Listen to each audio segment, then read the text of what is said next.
আসসালামু আলাইকুম প্রিয় বন্ধুরা, আশা করি আপনারা সকলেই ভালো আছেন।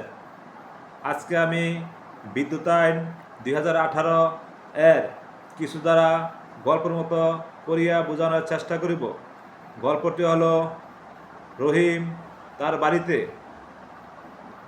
কারেন্টের বিল যাতে কম হয় বা কম ওঠে সেজন্য সে কৃত্রিম ডিভাইস ব্যবহার করে। উল্লিখিত ঘটনায় তাহার কি অপরাধ প্রশ্নে তা জানতে চাওয়া হয়েছে। আমরা জানি বিদ্যুৎ আইন 2018 এর 33 ধারায় যদি কোনো ব্যক্তি বিদ্যুৎ কমানোর উদ্দেশ্যে কোনো কৃত্রিম ডিভাইস ব্যবহার করে তাহার শাস্তি বিদ্যুৎ আইন 2018 এর 33 দ্বারা। তাই উল্লিখিত প্রশ্নের অ্যান্সার করিতে হবে বিদ্যুৎ আইন 2018 এর 33 দ্বারা দিয়ে।